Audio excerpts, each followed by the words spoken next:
என்னுடைய பிள்ளையை நான் மிகப்பெரிய ஒரு வீரனாக நான் உருவாக்குவேன். இந்த மாதிரி நமக்கு எப்பயாவது தோன்றுகிறதா? தான் தன்னுடைய வேலையோடு தன்னுடைய வாழ்க்கை விட்டு இப்படிதான் நம்முடைய வாழ்க்கையை கழிந்து கொண்டிருக்கிறது. இப்படி எல்லா சகாபாக்களும் எல்லா முஸ்லிம்களும் பார்த்து கொண்டிருந்தால் நம்மிடத்தில் இந்த இஸ்லாம் வந்திருக்காது. சம்பவத்தை சொல்றேன், கவனமாக கேளுங்கள்.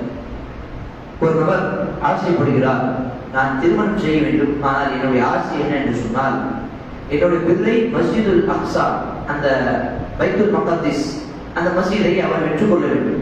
சஹாபாக்களுக்கு பிற்காலத்தில் வரக்கூடிய ஒரு காலத்தில் ஒரு நபர் ஷரஃப் ரவாத்த ஒரு நபர் அவர் சொல்லுகிறார், இந்த மாதிரி எனக்கு இந்த மாதிரி ஆசை.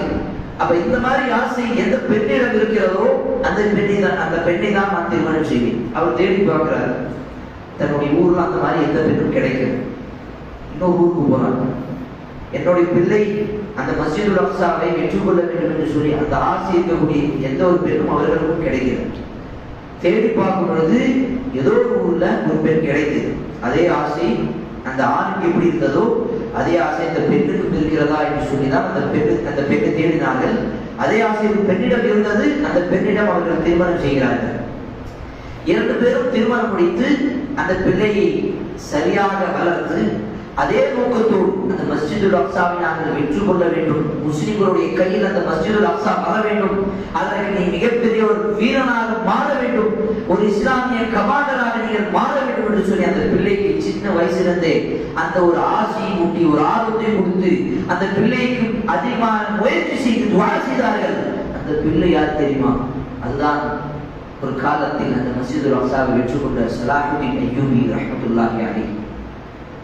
பிள்ளைகளை நாங்கள் உருவாக்க வேண்டும் என்று சொன்னால் முதலில் பெற்றோர்களுக்கு அந்த ஆசை இருக்க வேண்டும்.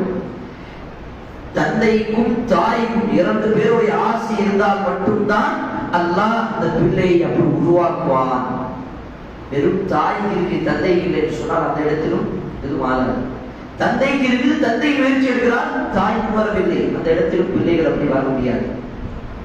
இரண்டு பேருக்கும் அந்த ஆசை இருக்கணும், அதற்கான முயற்சி எடுக்கணும். அல்லாஹ் அதற்கு பிறகுதான் இமாம் புகாரி போன்ற உலமாக்களை இந்த சமுதாயத்திற்கு அல்லாஹ் கொடுப்பான். அவர்களுடைய சிறிய வயதில் கண் பார்வை போயிடுச்சு. சிறு வயதில் அவர்களுடைய கண் பார்வை முழுமையாக போயிடுச்சு.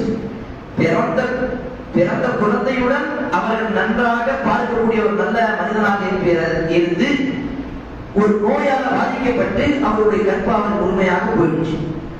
அதுக்கப்புறம் அவருடைய தாய் இமாம் புகாரி ரஹ்மத்துல்லாஹி தாய் அதிகமாக தஹஜ்ஜுடைய நேரத்திலும் பிரார்த்தனை செய்து, யா அல்லாஹ் என்னுடைய